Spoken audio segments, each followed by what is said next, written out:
আসসালামু আলাইকুম বন্ধুরা, তোমরা কেমন আছো? নিশ্চয়ই ভালো আছো। আমার ড্রয়িংটা দেখো। আমি কিছু কথা বলছি, তোমরা শোনো। শোনো মন দিয়ে। আমার কলেজের সেকেন্ড ইয়ারের পরীক্ষা। শিয়ালদার কলেজে একটা পড়েছে। আমি তাড়াতাড়ি রেডি হয়ে শিয়ালদা কলেজে যাব বলে আমি সাইকেল নিয়ে বাড়ি থেকে বেরিয়ে পড়লাম।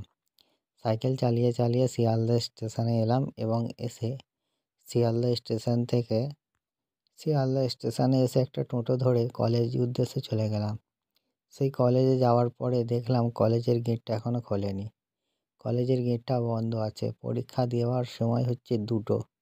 আমি 11টার মধ্যে সেখানে পৌঁছে গেছি। একটা চা দোকানে যেয়ে বসলাম।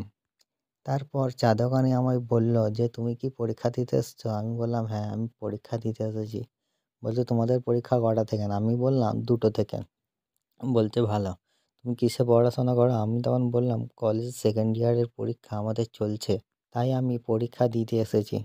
তারপরে আমি চা দোকান থেকে উঠে পড়লাম। উঠে পড়ে জায়গাটা একটু ঘুরতে শুরু করলাম। দেখলাম জায়গাটার মধ্যে খুব সুন্দর সুন্দর পুকুর এবং সুন্দর সুন্দর ঝিল রয়েছে এবং কিছু মাঠ রয়েছে। সেই মাঠেতে বাচ্চা ছেলেরা কিছু খেলাধুলা করছে। আমি কিছুক্ষণ ধরে খেলাধুলা দেখলাম। তারপরে দেখলাম যে আমাদের সময় হয়ে গেছে পরীক্ষার, এবার গেট খুলে দেবে। কলেজের গেট খুলে দিল। আমরা সব কলেজে বসে পড়লাম সিট নম্বর দেখে। খুব সুন্দরভাবে স্যার ম্যাডামরা এসে আমাদের কাছে খাতা এবং কোশ্চেন পেপার দিল। আমরা লিখতে শুরু করলাম। তারপরে অনেক দিকে তাকালাম, দেখলাম যে কিছু কিছু ছেলেরা লিখতে পারছে না, তার দিকে উঁকি মারছে।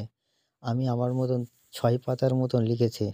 6 পাতা খুব সুন্দরভাবে লিখে আমাদের টাইম যখন হয়ে গেল, যখন ঘন্টা পড়ে গেল, আমরা তখন খাতা সবাই জমা দিলাম। তখন 3টে 15। আমাদের 1-1.5 ঘন্টার মধ্যে পরীক্ষা হয়ে গেছে কমপ্লিট। তারপরে খাতা জমা দেওয়ার পরে বাইরে বেরোলাম। বাইরে বেরোয়ার পরে আমার একটু খিদে লেগেছে। আমি একটুখানি দূরে গিয়ে দেখলাম যে একটা ছোটো মতন হোটেল আছে কলেজটা ছেড়ে। সেই হোটেলের ভেতরে প্রবেশ করলাম এবং ওয়েটারকে ডাকলাম। সে আমায় বলল, তুমি কী খাবে? আমি বললাম, ডিম ভাত দাও। আমাকে ডিম ভাত দিল এবং আমার পাশে আরও 2-3 জন বসে পড়ল। তারা ওয়েটারকে ডেকে বলল, আমাদেরও ডিম ভাত দাও। তারাও সব ডিম ভাত নিল এবং খেতে শুরু করলো। একটা বন্ধু বলল, তুই জানিস কি ঘটনা ঘটেছে আজ? সেই বন্ধুটার দিকে তাকিয়ে বলল, না, আমি তো জানি না, কি ঘটনা ঘটেছে বল। জানিস, আমার বাবা আজকে গঙ্গাতে মাছ ধরতে গেছিল।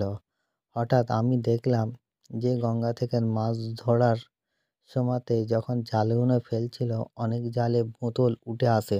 তারপর আমি আমার বাবাকে বললাম, বাবা, এতগুলো বোতলগুলো উঠে এসেছে, এই বোতলগুলো আস্তে আস্তে ছাড়াও। আস্তে আস্তে ছাড়িয়ে ফেললো এবং দেখলো হঠাৎ একটা বোতলের ভেতরে মাছ এঁটকে পড়ে আছে।